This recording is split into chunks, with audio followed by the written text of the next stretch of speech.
26 नवंबर 1930 को कनाडा के the मेडिन daily journal newspaper के फ्रंट पेज पर एक खबर पब्लिश होती है जिसका टाइटल था village on off the dead. इस खबर ने पूरे कनाडा में खौफ की लहर दौड़ा दी क्योंकि नॉर्थ कनाडा में एक पूरा कबीला रातों रात बिना किसी निशानात के कहीं गायब हो चुका था। जरीन नॉर्थ कनाडा के दूर दराज इलाके में मौजूद यह है एंजीनी लेक, जिसके किनारे पर एक छोटी सी बस्ती में एस्किमो नामी ट्राइब रहता था। इसमें करीब 100 से 150 लोग रहते थे जो इस लेक से मछलियां पकड़कर अपना गुजारा करते थे।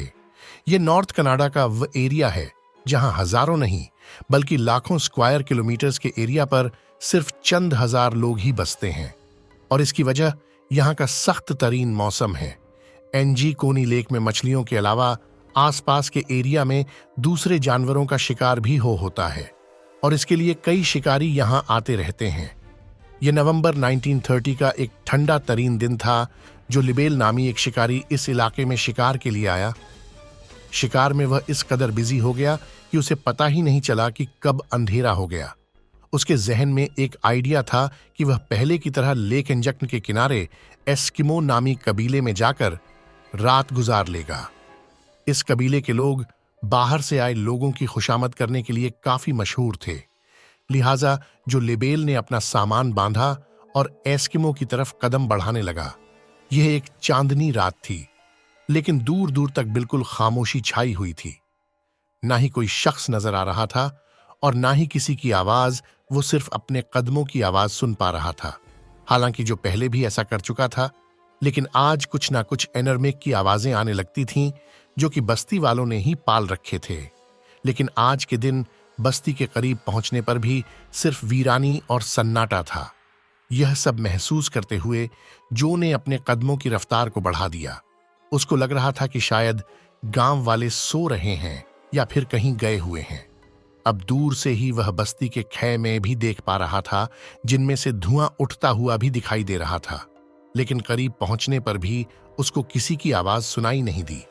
फाइनली जब जो लेबेल बस्ती में दाखिल हुआ तो वह यह देखकर हैरत ज़्यादा रह गया कि यहाँ पर ना कोई इंसान है और ना ही कोई जानवर। पर जो के लिए हैरानी की बात यह थी कि कुछ घरों के ऊपर से धुएं उठते हुए दिखाई दे रहे थे कि जैसे इनके अंदर कोई मौजूद हो। वह रैंडम एक खेमे में गया, लेकिन वहां भी कोई मौजूद नहीं था और ऐसा ही हाल सारे खेमों का था। शायद जो यह सारा मंजर देखा अनदेखा करके वहां से चला जाता, लेकिन एक चीज ऐसी थी जिसने जो को और ज्यादा परेशानी में डाल दिया। कुछ घरों में खाना पकाने वाले बर्तन चूल्हे के ऊपर मौजूद थे, लेकिन उनमें खाना जल चुका था, यानी किसी ने रात के लिए खाना बनाने के लिए रखा तो था मगर वह खा ना सके।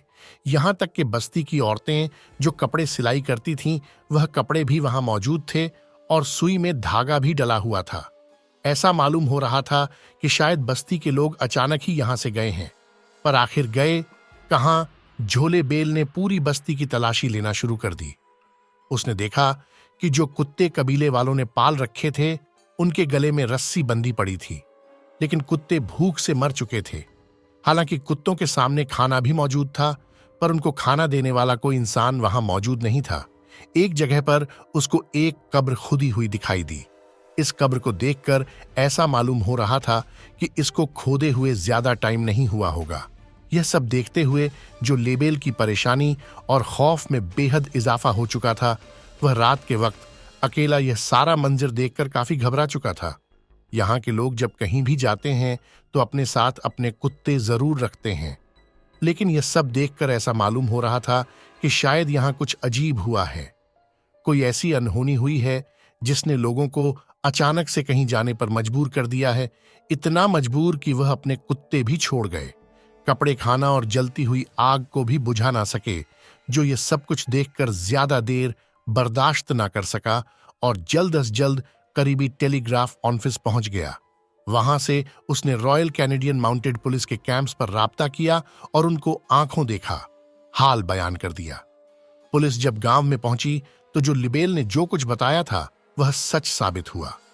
पुलिस को शक हुआ कि शायद यहां किसी ने हमला किया है और बस्ती के सारे लोगों को मार दिया है, लेकिन अगर ऐसा होता तो बस्ती में कहीं तो खून के निशानात मिलते, खून ना मिलता तो मारधाड़ की वजह से कुछ सामान ही बिखरा होता। पुलिस ने फौरन गांव वालों को ढूंढने के लिए एक सर्च ऑपरेशन का आगाज कर दिया। इस सर्च ऑपरेशन में एक बहुत ही अनोखी चीज देखने को मिली जो शायद जो ने भी नोटिस नहीं की थी। सारी बस्ती बर्फ से ढकी हुई थी, लेकिन उस बर्फ पर किसी के भी पांव के निशानात नहीं थे। वहां सिर्फ एक ही शख्स के पांव के निशान न थे, और वह जो लेबेल के अपने थे। यानी अगर इस बस्ती में जो के अलावा कोई आया नहीं और कोई गया नहीं, तो फिर बस्ती वाले गए तो गए कहां? लेक के ऊपर भी बर्फ जमी हुई थी और बस्ती वालों की कश्तियां जमीन पर खड़ी थीं, क्योंकि इस मौसम में मछलियों का शिकार नहीं होता। इसी वजह से कश्तियों को जमीन पर खींचकर पार्क कर दिया जाता था। अगर तो बस्ती वाले लेक में तैरकर कहीं जाते या उनको किसी ने मारकर लेक में फेंक दिया होता, तो लेक के ऊपर बर्फ की लेयर कहीं ना कहीं से जरूर टूटी या बिखरी हुई होती। पुलिस को इन्वेस्टिगेशन में यह भी मालूम पड़ा कि यह लोग जो के यहाँ आने से 6 दिन पहले ही गायब हो चुके थे, क्योंकि कुत्तों की मौत 1-2 रोज भूखा रहने की वजह से नहीं होती, और घरों से निकलने वाला धुआं इस बात की निशानी थी कि इनको यहां से गए ज्यादा अरसा नहीं गुजरा, क्योंकि यह वह धुआं था जो लकड़ियां बुझ जाने के बाद भी काफी देर तक निकलता रहता है। पुलिस वालों के सामने ढेर सारे सवालात थे, लेकिन जवाब एक भी नहीं। कई महीनों के सर्च ऑपरेशन के बाद पुलिस ने आखिरकार इस केस को अनसॉल्वड का ठप्पा लगाकर हमेशा हमेशा के लिए बंद कर दिया, और वक्त के साथ साथ लोग भी इसको भूल गए।